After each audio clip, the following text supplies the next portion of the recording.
Hello, I'm Natalie Zett, and welcome to Flower in the River.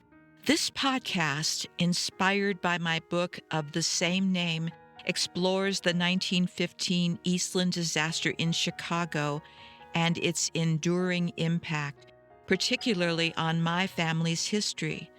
We'll explore the intertwining narratives of others impacted by this tragedy as well, and we'll dive into writing and genealogy and uncover the surprising supernatural elements that surface in family history research. Come along with me on this journey of discovery. Hey, this is Natalie, and welcome to episode 165 of Flower in the River. How are you doing? I hope you're doing okay. This past week, two people reached out to me. Both of them had lost relatives in the Eastland disaster.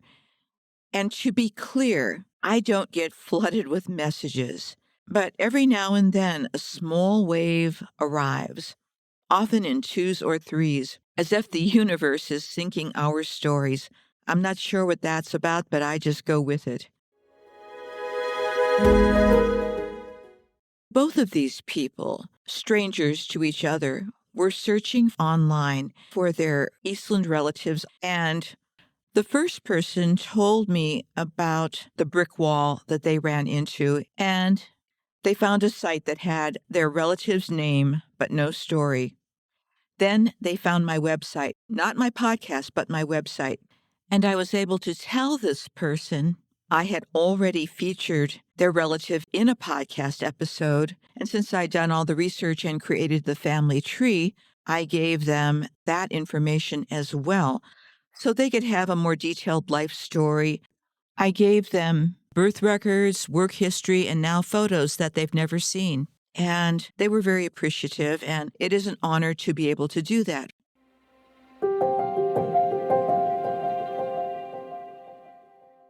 But in the case of the second person who contacted me, they too didn't seem to be aware of the podcast, but they found my website.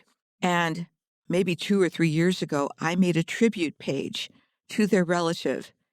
I don't remember why I felt compelled to do this, but I've never even featured this Eastland person in a podcast. And the relative who reached out was so happy to have the restored photo and brief biography for their Eastland relative. The thing that we three Eastland family members have in common, each of us lost a teenage great aunt or great uncle. And in a conversation with the first person, they asked if I was affiliated with any Eastland type of organization. And I replied rather emphatically, no. I'm a totally independent journalist, author, genealogist, but first and foremost, I'm a family member. I explained that I expanded my podcast beyond my family story because, number one, I had already written the book, and number two, I wanted everyone affected by the Eastland disaster to be treated with the same respect and acknowledgement I gave to my own family. After all, we are all part of an extended family, bound together one way or the other or many ways by this tragedy. But that conversation was my cue to share my annual disclaimer and to say publicly that I consult with a number of wonderful organizations from time to time, such as the Newberry, the Chicago History Museum, the Chicago Public Library, Minnesota Historical Society, and the University of Illinois, to name a few off the top of my head. But I'm not affiliated with any organization, and I intend to keep it that way. I'm engaging in this solo project in order to recover, repair, and restore the biographies of so many people who were involved in the Eastland disaster.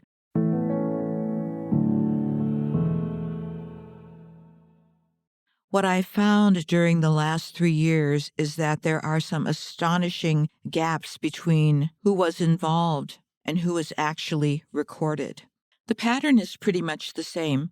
There's a lack of bona fide source citations when there's an article about a person or a biography.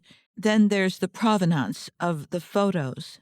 Provenance or provenance is simply the documented history of something. In this case, it's the documented history of the image, where it came from, who created it, and how has it been passed down or reproduced over time. Without the provenance, the photo becomes detached from its history, which leads to the misidentification of people, wrong dates, wrong locations.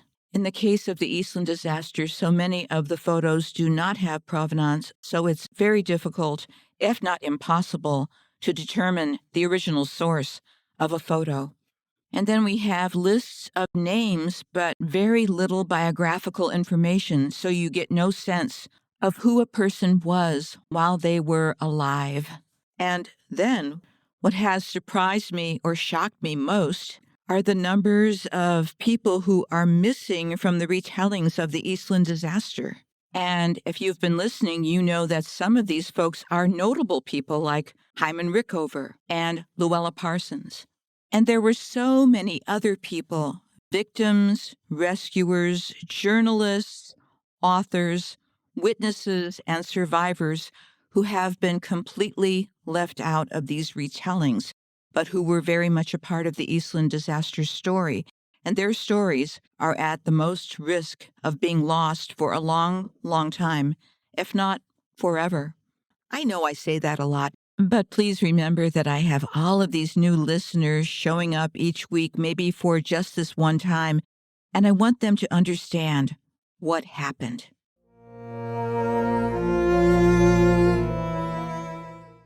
But for this week's tally, and I'm talking the first week in May 2026, I have found 195 people who were associated with the Eastland disaster but are not mentioned in any modern retellings with the exception of this podcast. 195, I'm sure I'll have a lot more before I'm done with all this, if I ever am done with this. Just this morning, I got access to some old newspapers, and I found that there are even more names and stories that have not been shared. But there's more to be found, I'm sure.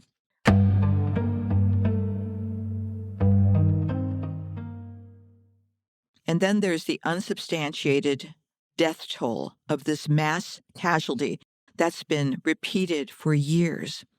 The problem is, it's incorrect. I've learned to question everything, too, by the way, since I've been doing this work.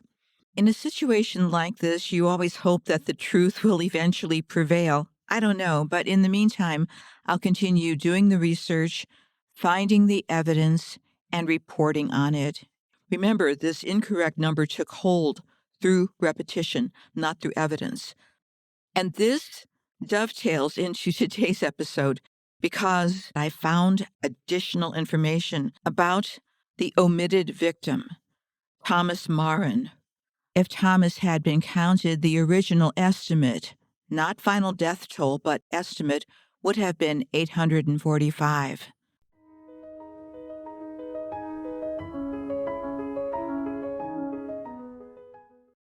I always move discussions about Thomas to the front of the line because he has been excluded from all modern retellings of the Eastland disaster. Simply stated, the discovery of Thomas Marren, otherwise known as Victim 845, disrupts what has become a branded death toll.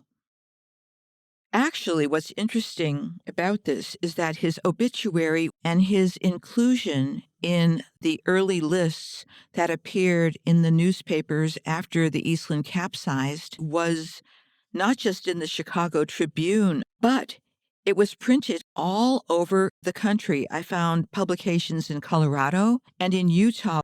But for whatever reason, and probably the main reason is that there was no internet back when George Hilton was tallying his estimations of the victim count for his book, Eastland, Legacy of the Titanic. Thomas Marren's name was not included.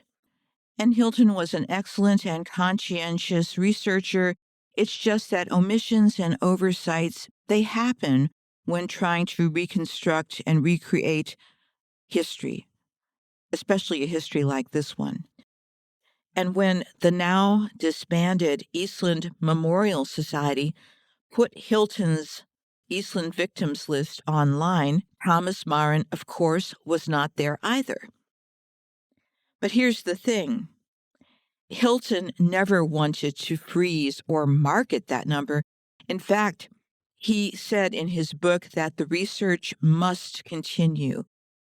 And as any historian, researcher, or genealogist knows, we are in a constant state of course correction because new information is being found literally every second, or so it seems, and you have to stay on top of the research.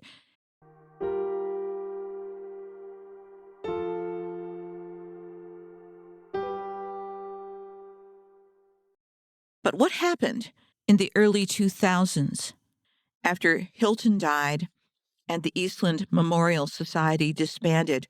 Hilton's death toll estimate was treated as a hard and fast fact, and that inaccurate number has stuck. And it's not just that the number was wrong. The history of the Eastland disaster is actually solid. It's well documented, it's abundant, and so on. The historiography, how the history has been interpreted and passed down in the last few years, needs a lot of work. But let's get back to Thomas Marren because he is, after all, Eastland Disaster Victim 845, unacknowledged, but not for much longer.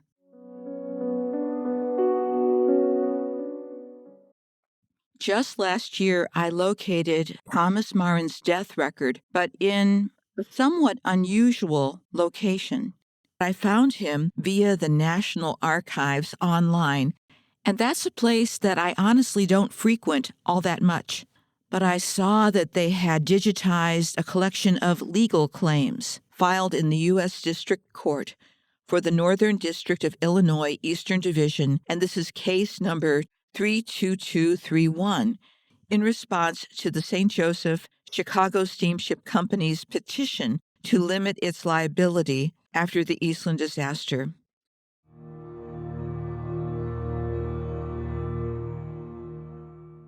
The documents contained in this collection don't appear to have been researched since they were filed. I stand corrected if that's not the case. It's interesting from a legal perspective because the company filed first, and they wanted to cap what it would have to pay. Families then had to file claims within those proceedings, or they would risk losing any right to compensation at all. So the claims from these families were filed between December 1915 and January and February 1916. To be clear, it wasn't just the families of Eastland victims, but it was also Eastland survivors who had suffered injuries or personal property loss. The presiding judge was none other than Kennesaw Mountain Landis. I love saying that name. And it's worth a brief mention that he later became the first commissioner of Major League Baseball. History does have a way of overlapping, does it not? So in that collection of documents was where I located the claim that was filed by Thomas Marren's family. I searched for him amongst the usual places, and his name was not mentioned. And since I already have done 2 podcasts about this discovery, I'll refer you to those, but I won't go into detail here.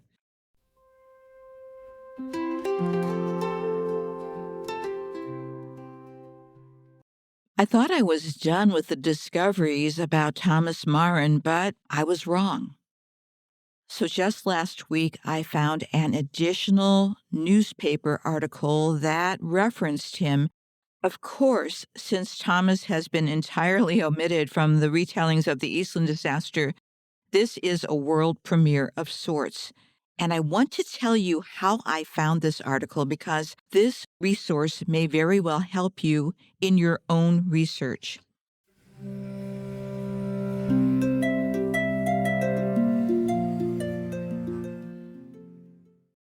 You may already know about it, but I learned about it from Lisa Louise Cook, host of Genealogy Gems, and who I personally hold responsible for my genealogy habit.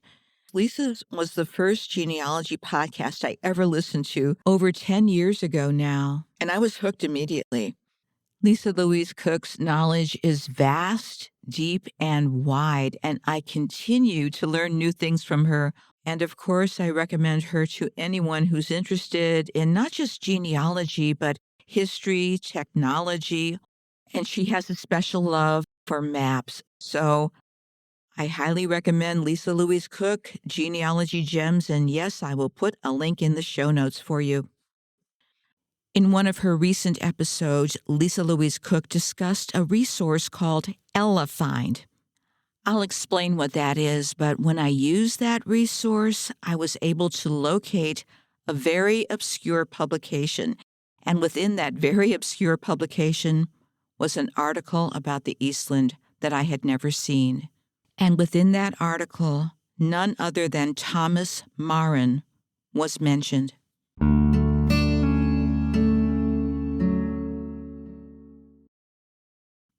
Here's a high-level description of Elefind, and yes, its logo is a big green elephant because, as is often said, an elephant never forgets. I'm not sure that's true, but let's go with that. And here's an overview from the Elefind website. Elefind is a specialized search engine that helps users discover digitized historic newspapers from collections all around the world, all in one place. Whether you're a family historian, member of a historical society, cultural heritage enthusiast, or simply someone passionate about the past, Elefind makes it easier to explore and discover the stories preserved in historic newspapers by searching across multiple collections at once. Elefind includes smaller, lesser-known regional, student, and community newspapers as part of its search. And of course, I hope you will check them out. So far, they are available free of charge. You just have to sign up if you want to download anything. And after I learned about Elefind, of course, I wanted to see what they had on the Eastland disaster. And I found some of the usual things, nothing that I haven't seen before, just information that was published across multiple newspapers. And then I searched on Eastland tragedy, not Eastland disaster, because this search term has also yielded some very delightful and unexpected results, and it did not disappoint on Elefind either. One of those results was from a newspaper called the Catholic Columbian, and this was a weekly newspaper published in Columbus, Ohio, serving much of the region as an official diocesan newspaper. So I am going to read this article from the Catholic Columbian, volume 40, number 31, date July 30th, 1915. While my primary purpose in sharing this article is because it mentions Thomas Marren, there are others who appear in this article, all of whom have been ignored when it comes to the retellings of the Eastland disaster history.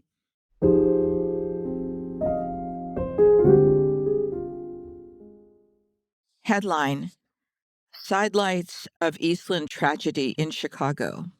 Saturday, July 24th, will long be remembered in Chicago. The Eastland, with some 2,500 holiday excursionists, turned turtle in the Chicago River and plunged 1,500 people to their deaths.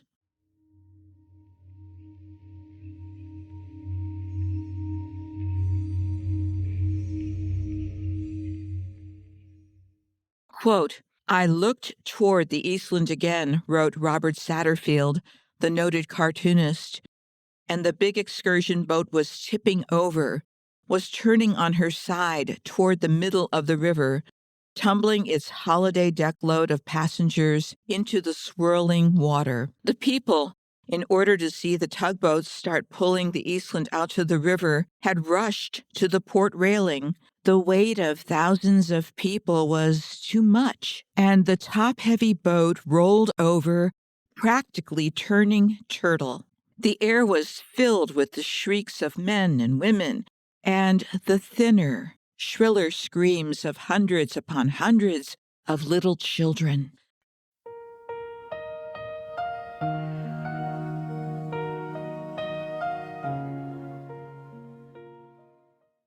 Headline: Holy Name Cathedral priests rush to rescue. Priests of Holy Name Cathedral hurried to the scene, and while administering to the injured and dying, aided in the rescue work.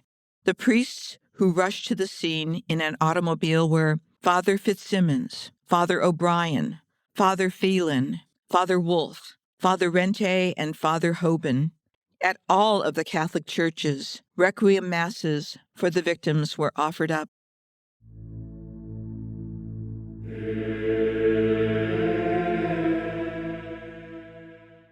Headline: Give $300,000 to help survivors. Chicago opened its heart and its purse Monday for the immediate relief of the survivors of the Eastland. $300,000 were put at the disposal of the Chicago branch of the Red Cross, which will act as a distributing agent. Among the first contributors to this fund was the Catholic Order of Foresters with $500.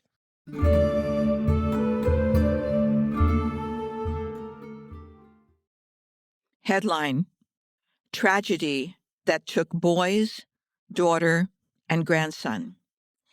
In the long list of grief-stricken relatives, which filed through the 2nd Infantry Armory all Saturday night, came an aged woman at midnight.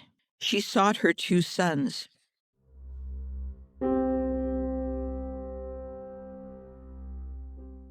Mary Marren, 73 years old, saw her boys, her daughter-in-law, and grandson leave home Saturday morning to make the trip on the Eastland.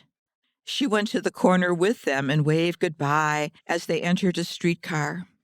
Later in the day, she heard there had been an accident to the steamer, but it was not until late in the evening that she learned of the loss of life.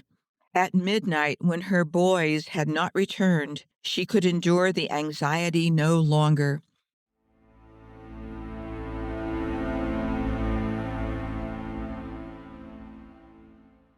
Someone told her many bodies were being taken to the armory, and thither she made her way.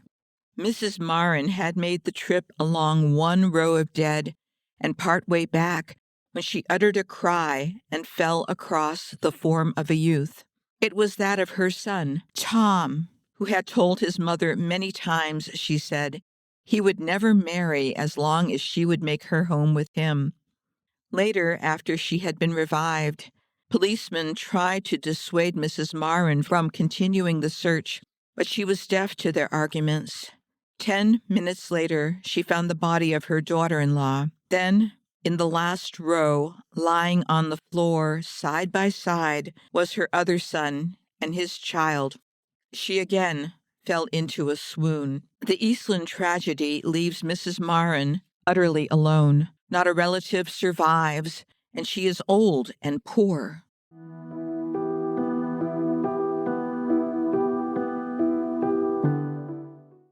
Headline: Gold medals for youths who rescued 15 persons.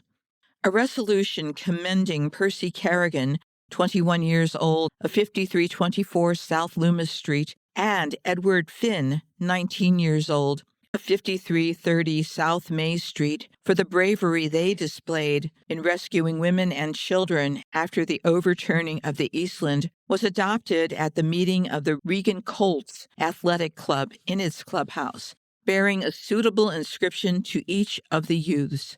Kerrigan and Finn, who are chums, boarded the boat at 7:30 o'clock. When it began to list, Kerrigan dived into the water. Finn clung to a railing and pulled himself onto the upturned bottom. Kerrigan reached his side in a few minutes. Each dived into the water a number of times, and they saved about 15 persons. Both Kerrigan and Finn at first were reported drowned, as they had failed to notify their relatives of their safety. That's the end of that article.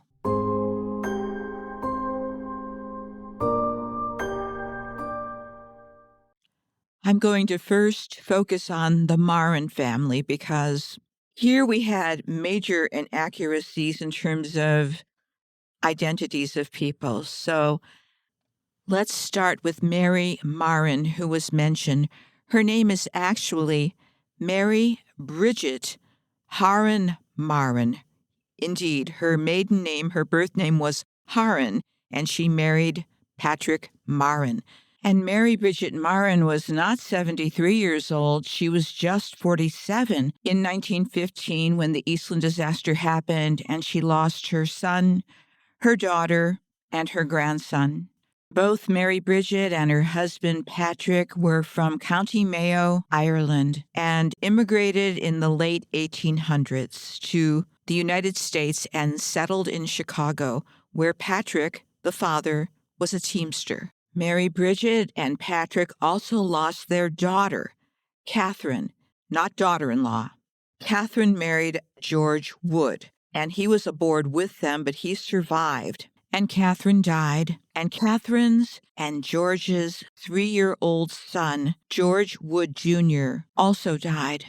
I have a theory about why Thomas Marren disappeared from later retellings of the Eastland disaster. His sister, Catherine Marren Wood, of course, does appear on at least one platform, but only under her married name. Her birth name, otherwise known as her maiden name, was not listed. And one of the core practices that every genealogist learns is that when you list a woman, make sure to list her birth name, her maiden name. And that's where the trail goes cold. Had her birth name been included, the connection would have been right there. And to make matters even more confusing, Catherine isn't connected to her husband, George Wood, who survived, or to her son, George Wood Jr., who didn't survive. The family is scattered across the record with no thread pulling them together. And that's really the heart of the problem here. When you present this type of information linearly and you don't cross-reference the people within it, you lose the connective tissue, you lose the life, you lose the story. But let's get to know more about this family so we have a better sense of who they were. Patrick and Mary Bridget Marren had 4 children. Thomas and Catherine, who you just met. There was a John Marren, and I'm not sure what the circumstance was, but he died at age 12 in 1907. Then there was a younger sister called Mary Agnes. I'm still trying to track down some biographical information about her. When I was looking at different records, such as the census records, I saw that Patrick Marren, the father, was in and sometimes out of the family's life. In terms of the Western Electric connection, Mary Bridget worked at Western Electric as a matron, and I'm not sure what that entailed, but that needs more research. And Thomas Marren also worked at Western Electric. So what happened to Mary Bridget after the Eastland disaster? The good news is that she was not alone. She had family. She ended up moving in with her cousin, John Harren, who was living in Chicago, and his family. Mary Bridget continued working at Western Electric and living with the Harren family until her death in 1933. And here's her obituary from the Chicago Tribune, June 25th, 1933.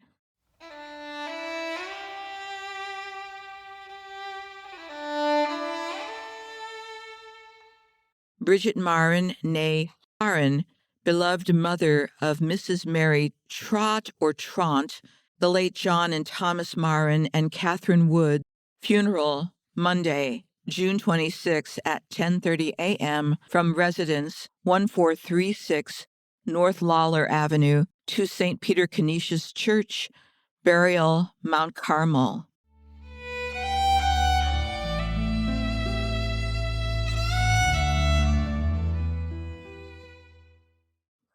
I'm really glad that Mary Bridget was not alone when she passed away. I'm glad that she was living with her cousin, his wife, and their children during that time. And that's as much as we know about this family for now. Remember, this is never a closed book. The research never stops. Also, I'm sure that there are descendants of the Marren and Harren families. Who knows, maybe they have no idea that their relatives were touched by the Eastland disaster. Or maybe they have additional information. That's one of the reasons I do this work, to make sure that these stories don't disappear and that they're here, that they're accessible and available for anyone who goes searching for them. Again, just a couple of weeks ago, I was reminded of exactly why this is so important. When family members, descendants of people involved in the Eastland disaster, go looking, I want them to have something to find at the end of that search. So if that is you, don't hesitate to reach out to me.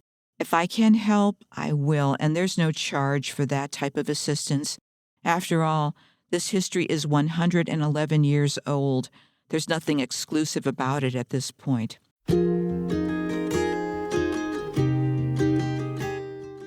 And now, the discovery of that article from the Catholic Columbian that I read to you, that alone opens up at least 2 or 3 or maybe more episodes. There's more stories there than that short piece might suggest. And speaking of overlooked stories, I've already done a couple of episodes on cartoonist Bob Satterfield, but his name doesn't appear on any of the major existing Eastland platforms, and that's a gap worth noting. As for the priests mentioned in that article, I can't wait to dig into that one further. What strikes me is that if you look at most of the existing material on the Eastland disaster, only 2 churches tend to get mentioned: Our Lady of Chechova and Grace Lutheran Church. And as you know by now, there were far more churches and synagogues alike that lost members of their congregations. Those communities are part of this history, and they need to be made visible. Reclaiming what's been overlooked is part of what this podcast and my research work is all about. And finally, let's not forget our young heroes. Kerrigan and Finn, I couldn't find either of them listed on any modern Eastland platforms, but they deserve recognition, and we'll make sure that they get it. There's more to come next week, so please take care of yourselves, take care of each other, stay safe, and I will talk to you soon.